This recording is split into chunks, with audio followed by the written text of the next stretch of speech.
Okay, so let's go live.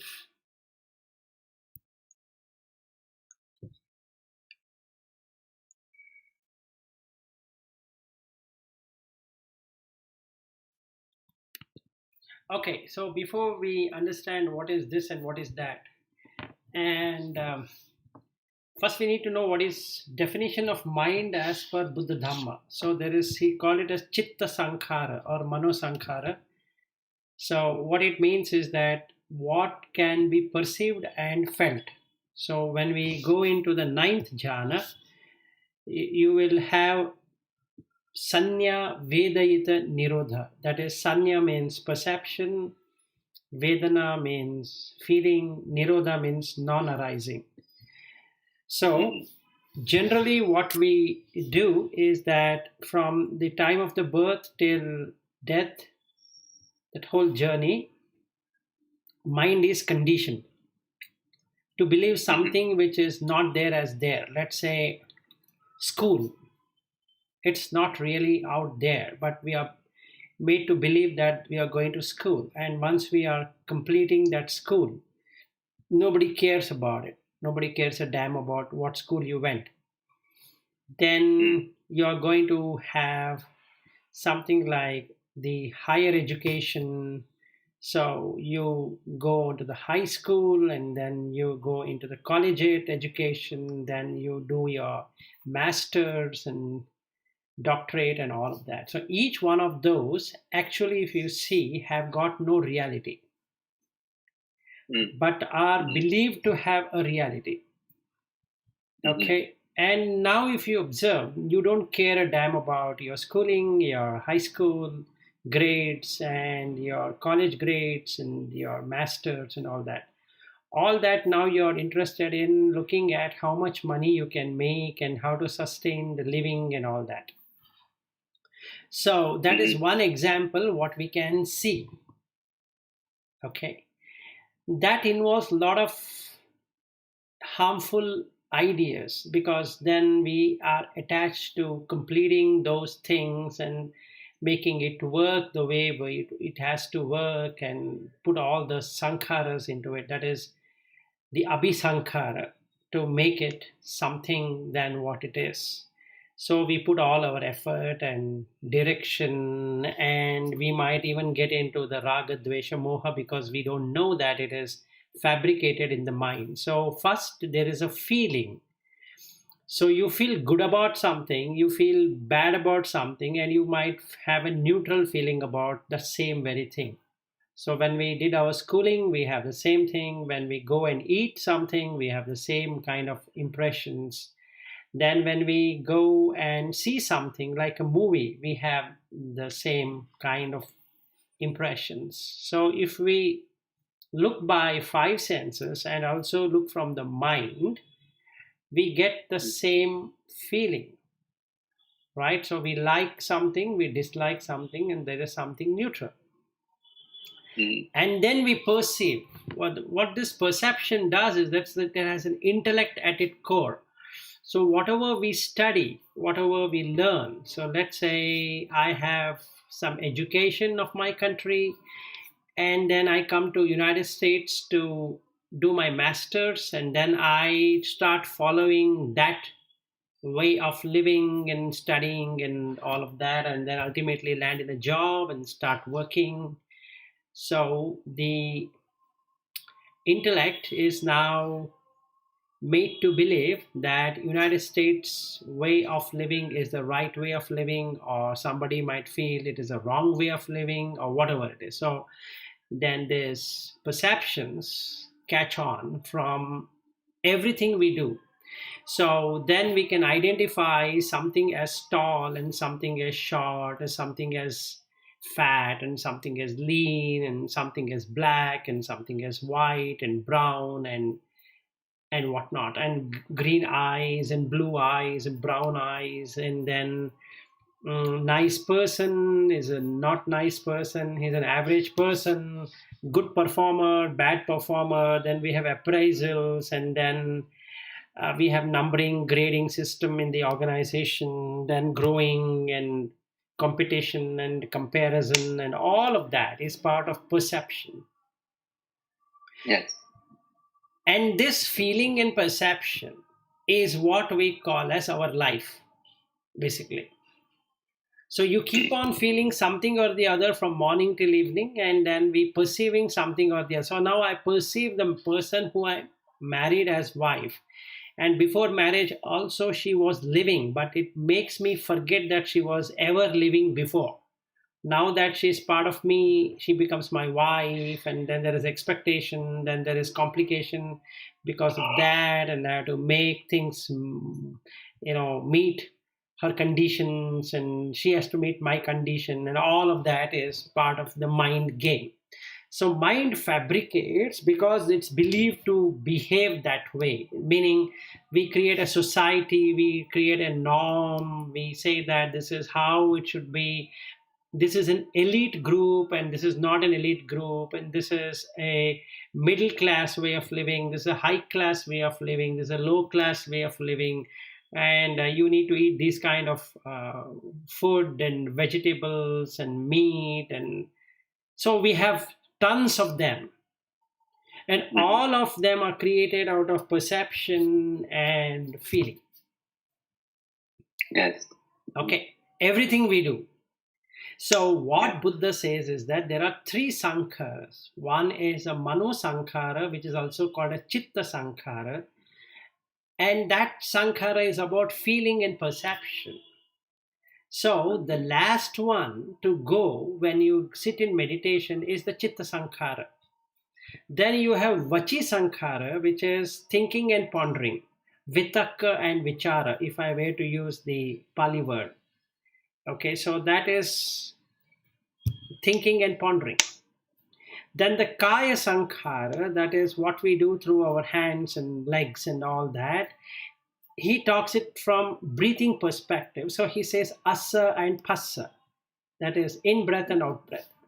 So when we get into the ninth jhana, or when you get into jhanas, the four jhanas, in the fourth jhana, you will see that the vitakka is gone in the first jhana itself. So when I sit in contemplation, and now I'm started with etan santan, etan panitan, and that if I take it for my observation, okay, or experimentation, what would happen here is that I will start doing savitakka savichara. That means I am putting etan santan, etan panitan as an object for contemplation. So I go in rounds of 7 or 14 or whatever it is. And then when I do that, well, the advantage is that it cuts off the remaining thoughts. That is the vitakka and vichara. The thinking and pondering is replaced by etan santan, etan panitan. Now when I go into the second jhana, the vichara is, vitakka is gone, the vichara is gone, then I get into piti. So I will feel a kind of lightness of the body when I go into the second jhana. Then I get into the third jhana, which will make me feel not only light in the body, it makes light in the mind as well, and your heart will start to expand. It can take, as when we say heart, it means the mind, the seat of the mind, the Hadayavattu is going to expand. So now you will have a beautiful, peaceful feeling, calm abiding, because the vitakka and vichara are gone, and then you have piti, and then you have sukha, and then something funny happens. Is that by the time we have reached that state, you would have seen that the breath is stopped. So the kaya sankhara is gone. And now you will get into ekagata, that is oneness with the breath. So the individuality is totally gone. So you get into the ekagata, and then you get into the arupa jhanas all at once. So then you will have the infinite space, infinite consciousness, and then and then you will have nothingness, and then you will achieve the neither perception nor non-perception, by which time the chitta sankhara, that is the feeling and perception, also stops completely. So there is nothing to be felt and there is nothing to be perceived. And this state where there is no thoughts and nothing to perceive, nothing to feel, and no breath at all, is one of the ways of achieving nibbana through jhana. So Buddha explains in the Mahavedala Sutta, if you have read it, he will explain, the Sariputta explains what are the different kinds of Cheto Vimukti. So he gives three kinds of Cheto Vimukti. One through contemplation through the four Brahma Viharas, which is what the Vimala Ramsi does. Bhante Vimala Ramsi, he explains that very beautifully. So there are a lot of people who follow the Bhante. Okay, so that helps. You are going by that. Second one is that you get into nothingness, that is shunya, shunya of raga, dvesha, moha. If that has happened, then you are in nibbana. And the third one is by jhana. That's what I just now spoke about. So here, when we are entering into the first jhana, you will notice that the vitakka and vichara, what we had, is dependent on sila.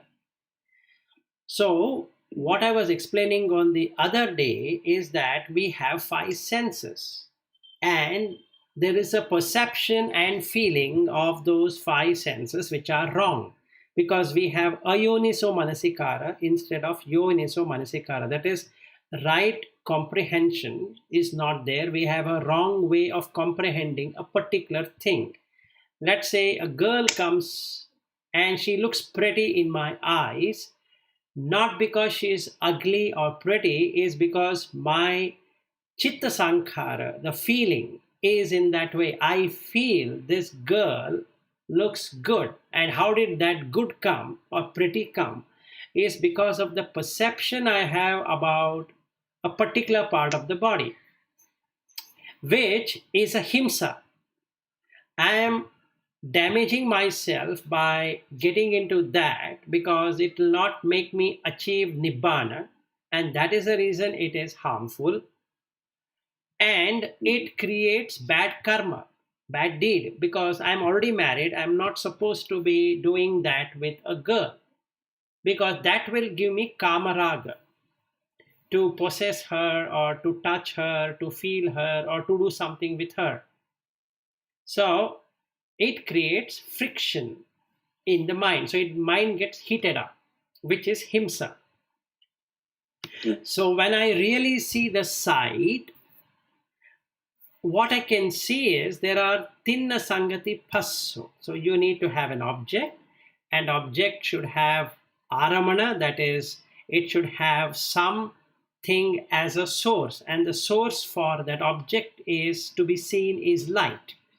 So without the tejo or the light, there is no way I can see anything. So the yoniso manasikara, if I were to apply here on an object, is that I am able to see not because I want to see, it is because the light is there and the object is there. And the vijnana, what is coming right now, is based upon the perception. It's based upon the sanya what I have. So I have a Nitya Sanya, that is, she is going to be looking beautiful in front of me in this particular case. And then my chakku. So I can, like we discussed yesterday, we can take the external eye for time being as what we can contemplate, and then go to an internal eye, which is the chakku pasada rupa. So not going deeper into it, we can just see that if something is to be seen, or to be experienced as seeing, it means you need to have an object, you need to have a light, and you need to also have the vinyana apart from the chakku. So tinna sangati passo. So now there is contact. So everybody, including arhat, will have a contact. But in the case of arhat, it is upekha, whereas in the case of a normal person, it is a vedana. There is a sukha vedana or a dukkha vedana, asukha dukkha vedana. Whereas in the case of an arhat and even an anagami, he will be having an upekha, that is a neutral feeling. He will recognize it as a girl and not beyond that.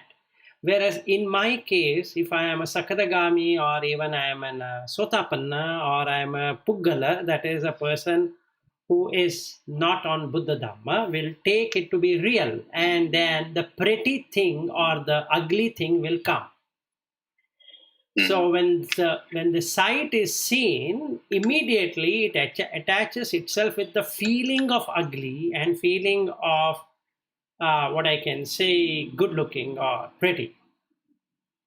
And if there is pretty, I want to possess that prettiness, because what I'm looking at is the prettiness of that girl, which is himsa. Or I want to push that girl away because it is not so pretty, so I don't want to contact her, even though she wants to talk to me. Let's say she comes near me, she's sweating a lot, so the smell of the sweat is there, then her mouth is smelling, okay, and she looks dark tan skin, and then she's totally oily, and her hairs are wrinkled up and skin is wrinkled up, and then her teeth are not in proper order, and there is gums are bleeding and all of that, and it's smelling horrible, and the way she talks is also very horrible. She's anger and all of that, and I want to push her off because I don't like her. So this is what I keep on doing, which is ahimsa, not ahimsa. It is not non-violence, it is violence with myself. It's not about that girl.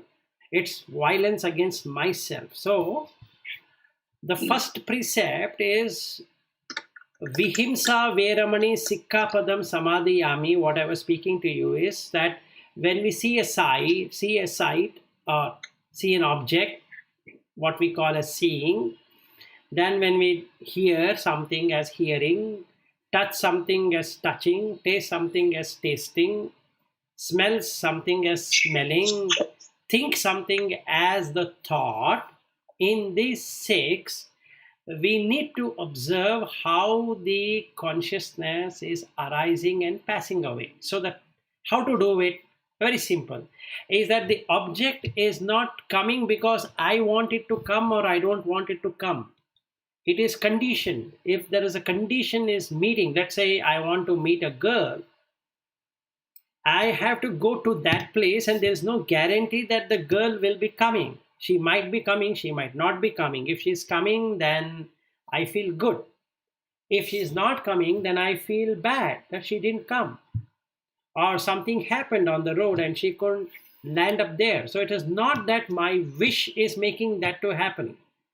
It is the conditions are falling in place. The dependency of my happiness presently is based upon a condition which is dukkha. The more it is condition oriented, the more the dukkha. So the first noble truth, I can see it right here, that it is conditioned, so it is dukkha. Now she comes and she's not in a dress I had asked her to wear. Again, the girl has come, but the dress is not appropriate because I had asked her to dress in a particular way. Or she has worn the dress and she doesn't wish me the way she was wishing me all the time. Now I want her to hug me, and for some reason she is not hugging me. So all are conditions. So this is my mental conditions, and I have asked her to do. Some are explicitly there, some are implicit. So when we see a person as a friend, we generally feel that this person can interact and talk about our subject and all that because there is a story. So Buddha calls it as papancha. So that is the story making. So we make stories in our mind, and the girl or whoever it is will make her own or his own story. So if the story matches, we are friends. If the story doesn't match, it's not our friend. So like, just like you and me, we are Dhamma friends because we are able to make a story of Dhamma. Let's say we are talking on software, maybe little bit I and you might interact, but if you go detailed into what you are doing and my software knowledge is not sufficient enough for you, then you might say, hey Vilas, I don't think so you are aware of all the things we do. So either you read it up and come so that we can discuss. So what is happening here is that the sanya perception is changed, so it is again conditioned. So now what I need to do is I need to brush up my architectural knowledge or design knowledge or some knowledge and come back to you. Then only our story matches. Otherwise, the story doesn't match. Okay, so it's all conditioned. So when we have conditions, it's going to lead into dukkha. This is what he talks about paticca samutpada. Okay, now if you see the himsa portion here, is that because I am seeing something and I'm associating with so many conditions in my mind, which is perceiving and feeling, then it's always burning. So eye is burning, ear is burning, nose is burning, tongue is burning, and the nose is burning. So all of these are burning. My mind is also burning. So we have to cool it down. How do you cool it down? You just watch what is happening. Everything is conditioned, and any conditioned phenomena causes stress or causes dukkha. So when I shift my head from left to right as an exercise, I can find that it is not me who is doing it. The objects themselves will go out of scene because the consciousness is not sticking to one thing. So as I move my neck, those objects on the left are no longer accessible. It's not that I wished for it, I didn't wish for it. Now the objects on the right are visible. And if I were to move my neck from right to left, it's not that my wish was there that they have to disappear. No, the consciousness went away from those objects. So now I can only perceive what is there on the left. Okay, so it is unconditioned. So we will come to know that consciousness is unconditioned, whereas the mind, that is the feeling and perception, is conditioned. So who is into himsa? The mind is into himsa. So what we need to do is uncondition the mind, and then there is no himsa. So in the five senses of eating and all that, so what Buddha did is that he created 4 requisites. So he said, let's look at food. Food is only for sustenance, not for enjoyment. So he said something called as paccavekkhana. That means the requisites, the 4 requisites. So first requisite is food, second requisite is shelter, third requisite is clothing, fourth requisite is medicines. So he gave a definition of what one should do, from Sotapanna to Sakadagami to Anagami to Arhat. So the first thing, what a Puggala, that is a normal person who doesn't know Dhamma, would be doing is to enjoy and relish the food. He would like to eat many things because he doesn't know that food is meant only for sustenance, not for enjoyment. And he doesn't see the effort he is taking in collecting the food. It's so difficult to collect the food. You have to do a lot of things. You have to tell lies. You have to sometimes steal, sometimes do all kind of nasty things to get the food, which we can see. So there are there's mental food and physical food. And when we look at the food, we all will be doing that. So automatically, when you come to the Buddha Dhamma, by establishing the precepts, the 5 precepts, you are going to establish this of accepting food only for sustenance. So a bhikkhu will beg for food, a layperson will collect food as much as required for one's own sustenance and one's own family sustenance, not for enjoyment. Let's say I go to a restaurant and then I order many meals and I eat half of them, and half is, I will ask him to pack it off, and I bring it, and then I keep it in my refrigerator, and then again put it in the oven and I cook it and I eat for a few days. That is wrong, because that adds up to the greed, that adds up to the hatredness and delusion, because as the food gets rotten, it loses its taste. It is neither healthy nor it is good. So out of greed, what I did is that I didn't want to donate the balanced food, so I brought it home. Okay, and I'm relishing the food, and food is never meant for relishing. So like that, so it's again a himsa.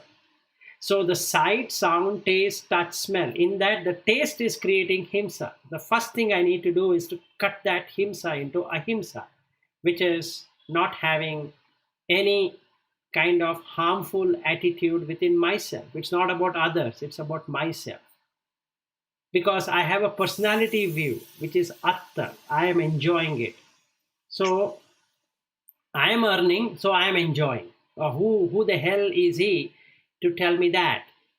Right? So I enjoy, I relish, I do all of that, which is basically wrong. So the Pachavekana, that is prerequisite, or the requisites, the four requisites will teach us how to become a Sotapanna and beyond, because we will be moderate in eating, we will be moderate in our stay, because you know that you are require this stay not because you love to enjoy the stay, it is because you have to take care of your body. You have to take bath, you have to go to the restroom frequently, and then you require a bed to sleep. You need to cover from cold and heat and insect bites, snakes and other things. So anything that is creeping, and you have to take care, so you require something to cover things up. And also, when we come to clothing, it is about covering the private parts or the shameful parts, and then again getting rid of cold and heat and insects and all creepy things and all that. And when we come to medicine, we know that due to the eating, there would be a lot of diseases. If there was no eating at all, there wouldn't have been any disease. So the biggest disease we all have, all humans, animals, and everyone all have, is hunger. If the hunger was not there, we wouldn't be in this state at all. We would have been much better state. So devas, they have amrita, that means they have nectar, and they drink once and that's it. And that is what even in the puredhamma.net you can see that he has put that they have this. So as manusa, what we are, humans, we have to hunt for food. Not the hunting as an animal, but hunt for food, cook it, and eat. You cannot just eat it raw. So you have to do something, you have to process the food. So basically, what we can see from this is that it involves a lot of effort. And we can see dukkha in everything. The food can be good, might not be good, but you have to eat it. Then you don't like to go to the restroom quite frequently, but you have to go to the restroom. Even if you don't go, it causes problems. So again, there's dukkha. And then you need to take a bath. And if you don't take a bath, you're going to smell. So that's not good. Again, you have to do that. So that means this decaying thing is going to be there irrespective of what I do. So if not accepting that the body is decaying and it's going to stay the same is a foolish thing, actually. So I now start seeing from where it happens. So I see from the eye, the ear, the nose, the tongue, and the body. These are the 5 sense organs which create an impression that I'm enjoying something. From the eye, I'm looking at the object. From the ear, I'm hearing to the sound. From the tongue, I'm tasting the food or whatever is there, edible thing. Then from the body, I'm touching something, and I'm from the nose, I'm smelling. And from the mind, I'm thinking on what these are and making an impression. So, what is the practice here is that we need to see how the sound comes and just passes by. It doesn't stick on, whether it is good music or called as music, called as talk, called as by whatever name. It keeps on passing away. Like we started at 12:30 India and now we are 12:57. So I've spoken for more than 27 minutes. Okay, and all of those are gone except that I'm recording, so I can listen to the recording, but I cannot bring it back. There's no possibility of bringing it back. So when we cannot bring it back, what it shows is the rupa is anicca because it arises and passes away. The Vedana, the feeling what I had in the beginning till now, has arisen and passed away. A new thing has arisen and passed away. So it passes away. So Vedana is anicca. Sanya, the perception of what I wanted to speak to you and how I wanted to explain to you, it is moving. So the perception also changes along with this feeling and this rupa. So my vachi sankhara, what I am doing right now, is changing, and my body heat is also changing, and my voice modulation is also changing. So everything is in a flux, or rather arising and passing away. So I can now see that the sanya is also anicca. Sankhara, the preparation, what I am doing, is also anicca because at the end, when I finish my talk, there's nothing to be attached to. I can listen to this voice again by playing the YouTube video. That's the maximum I can do, but I can never get back. So this experience, which is being provided by Vijnana, is also anicca. So we can see Rupa anicca, Vedana anicca, Sanya anicca, Sankhara anicca, and Vijnana anicca. And now if we come to the anatta portion of it, because the sight is keeps on moving, like I moved from left to right, my neck, it is anatta. I cannot have any control over what is there on right, and when I turn from right to left.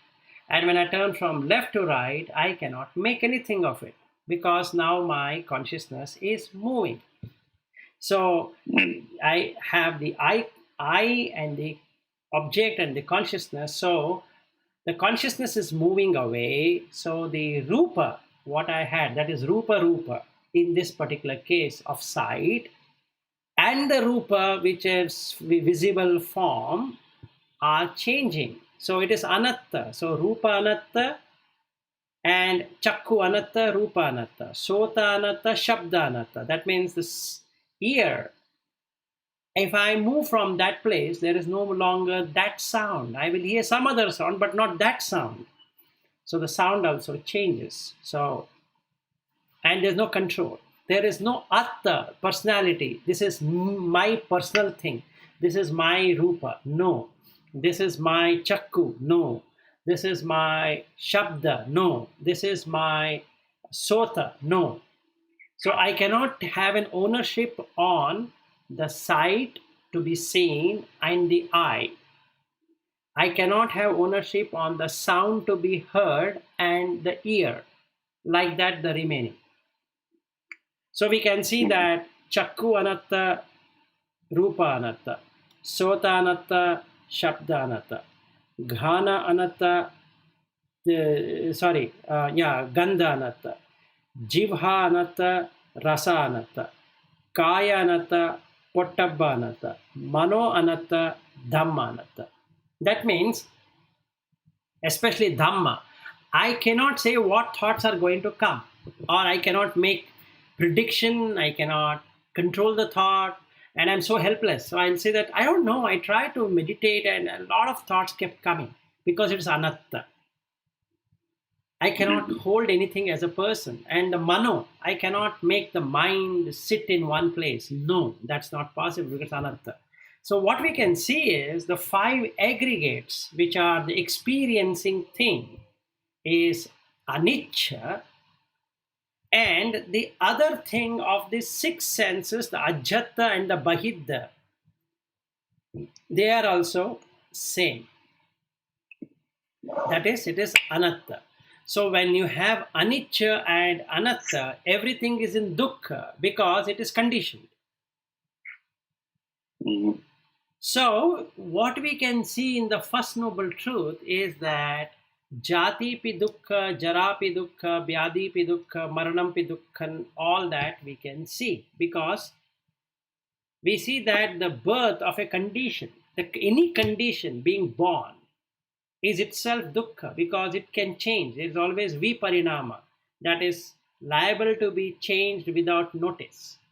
And we put that in our all documentation. We say that any product, whatever it is you bought, is as per so and so, however, the features can be changed without notice.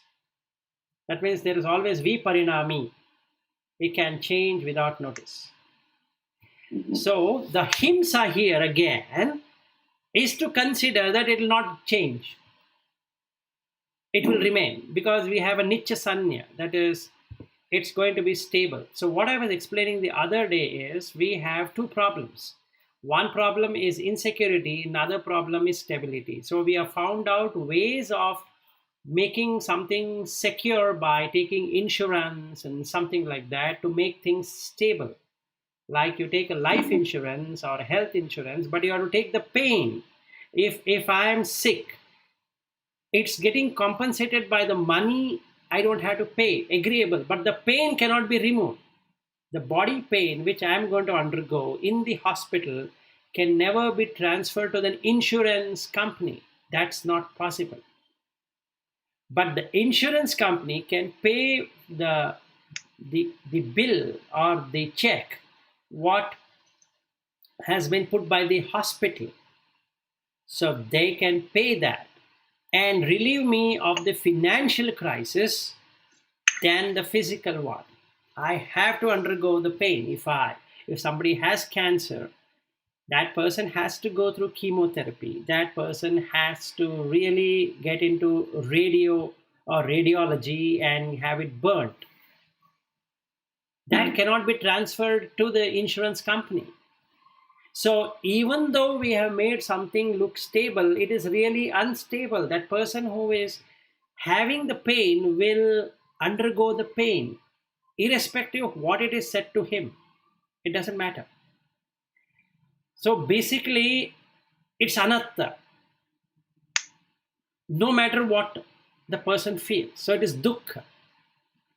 So if we really understand well that everything is dukkha, so the conditioned living is dukkha, unconditioned living is sukha, and that is the reason Buddha says that nibbanam paramam sukham, because it is unconditioned, it's asankata, whereas all our life is sankata, that is conditioned. It's conditioned by something or the other. And since it is conditioned, it also has dependent origination. That is paticca samutpada.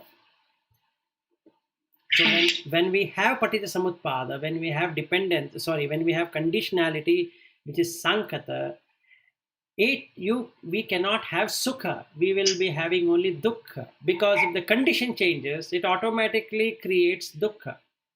See, the corona or COVID, I don't have, you don't have, and many people don't have. So we can call that as sukha. But we have fear that it might come if we contact with someone. So there is always dukkha. Now going to the hospital, I don't think so anybody loves it to go to the hospital. So the insurance, what I've taken, is going to just take care of my financial obligation rather than taking care of the pain. I have to undergo the fever, I have to undergo the cough and the cold or whatever I'm getting out of it, and the lungs getting infected, and all of that I only have to undergo, not the insurance company, because it's conditioned. My happiness, my health happiness is conditioned. Whereas if I am not connected with the five senses, the sixth sense also will not be conditioned. That means I can be in Nibbana all the time. Even when I'm going to the hospital, I am not really concerned because I have moved away from the Sotapanna, Sakadagami, Anagami, and Arhat. Or rather, Anagami level itself, the person has given up his quest of living. He is just there because he has to exist. He knows that there is nothing there. So he has understood the law of conditionality and Paticamutpada, that is dependent origination. So he knows exactly what is happening, and he knows Anicca Dukkha Anatta in and out. And he can see all the Four Noble Truths at once. In sight, that is in the eye, in the ear, in the nose, in the tongue, in the touch, or in the body, and in the mind. He can see the dukkha. And once you see the dukkha, you know what to do. That is, you have to cut the craving. That is the second noble truth. You will come to see that why are you in pain? Or why am I in pain? Is because of craving. Tanha. So tanha jayate soko. That means the sorrow is created out of tanha. That is craving. So the third noble truth automatically comes into force, that I have to cut the craving. What is there to crave? Because it's not going to be as per what I like it to be. And hence, that is, when I turn my face, so my neck from left to right, objects are fading away on the left and new objects are coming on the right. It's not that I had to do something. It is dependently originated and it's conditioned. So now the condition has changed. So from left, I'm moving to right.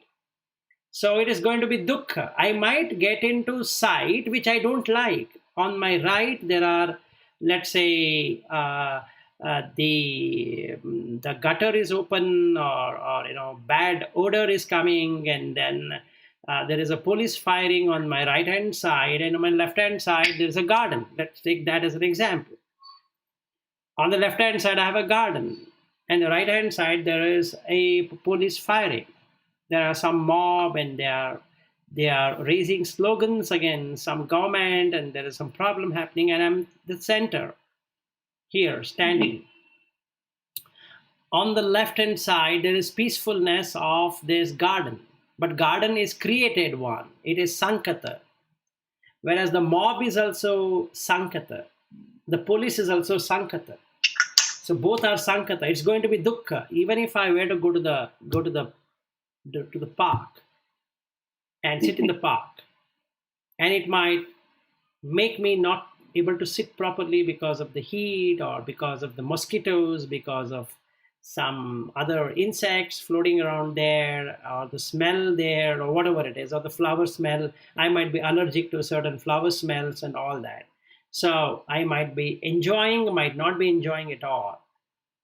And it also depends on the time I'm going into the park.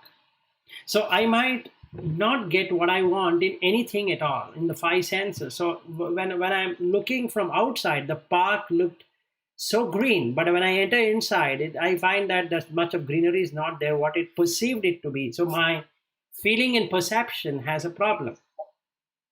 Now I can see how the conditionality works, which is dukkha. So as I turn my face or my neck from left to right, as the sound passes through my ear, as the food passes through my mouth, like if you take any food, vegetarian, non-vegetarian, doesn't matter, put a food, and when I bite, I really see there is no taste at all. After a few gulp, it just gets into the stomach. And that's it. There's no control. There's nothing I can do about it. It doesn't matter what it was prepared with. Once it goes inside, that's it. There's nothing anybody can do to make it look better. It's not possible. And in fact, if I were to remove it from my mouth while I'm chewing, I can't stand the smell itself of my own saliva. Okay. So it is so filthy. So that is the reason he says all the five senses are attiyati harayati jiguchati. Attiyati means like a bone which is not having any essence at all. Harayati is like a cow who's been removed of flesh, and that's all what it is. And jiguchati is urine and feces. So after we do any sankhara at all, using the five senses, the answer what we are going to get is only these three things. So if you look at the Indriya Bhavana Sutta, you'll really see that he has written there what is the experience of the senses.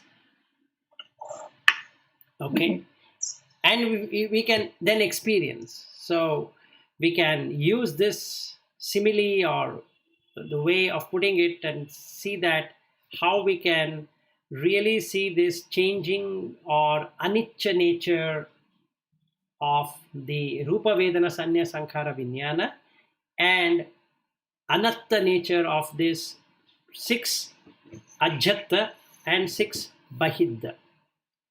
Okay, and what is ajjata, what is bahidda is already explained in the Dhatu Vibhanga Sutta. If you really see, he is explained not from perspective of pasada rupa at all. He has explained it from the six senses, that is ear, eyes, ear, nose, tongue, and skin or the body, and the mind. And then the bahidda, he talks about the rupa, that is the form, the sound, and all that. So he doesn't talk about anything of pasada rupas at all. So pasada rupa thing is part of abhidhamma. It is not part of the sutta. But it is good to know, I agree on that point of view, but not can never be experienced unless we go into Anagami state. Then only you really can experience about the pasada rupa, because you can really see it, what is it's doing there.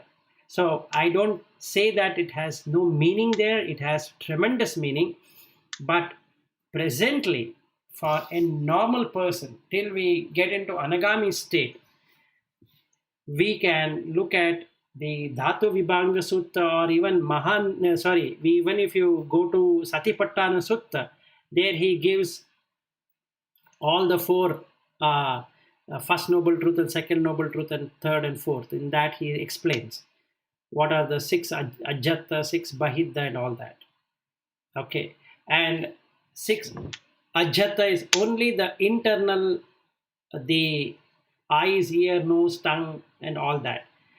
But there is a pasada rupa. I am again repeating that it is there. I am not saying no, but that can never be experienced till we get into Anagami. So it is better to take it from what is explained as a normal one. So we have to consider the normal eye, normal ear, tongue, and all that. And once we see what is happening as anatta, really as an experience, and then good to go into pasada rupa, because then there's no confusion. So this is what I wanted to explain, basically. Cool. Great. Thank you, guys. So I've spoken for 47 minutes. Yes.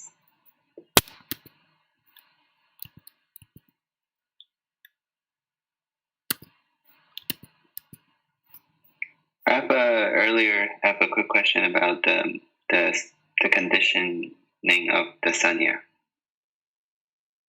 Conditioned? So how the sanya is conditioned by your parents, friends telling you one thing's better than the other thing, right? Yes. So I'm wondering, because for sure a lot of the sanya is conditioned by people, by other people. But I wonder, let's say for animals, or say a human, like say growing up in the forest and uneducated, is his sanya also conditioned? He also will see something as better than others, right? Yes, he would do that. Whether somebody, he is self-conditioned, and also see the kama raga is there irrespective of whether somebody conditions it or not. Mm-hmm. So we all have kama raga and patigga. Okay. Got it. Okay. Yeah, let's say I'm a tribal person. Okay, I have already had one wife, but I will go and marry another one. I'm going to do that. Right. Yes. So it doesn't matter whether he's a civilized or uncivilized. It doesn't really matter. Yes. Right.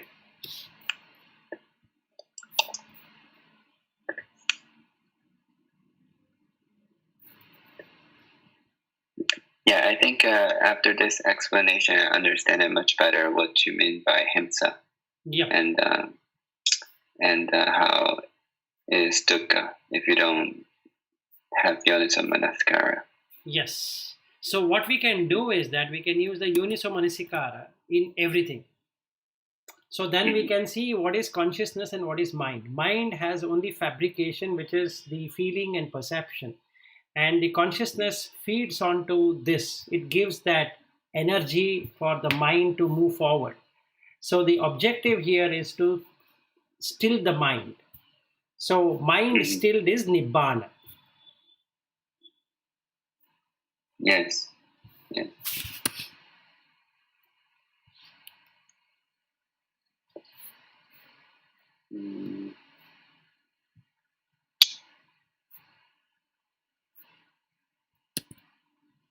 Okay, so if you don't have any further, then we will end and I will go for lunch.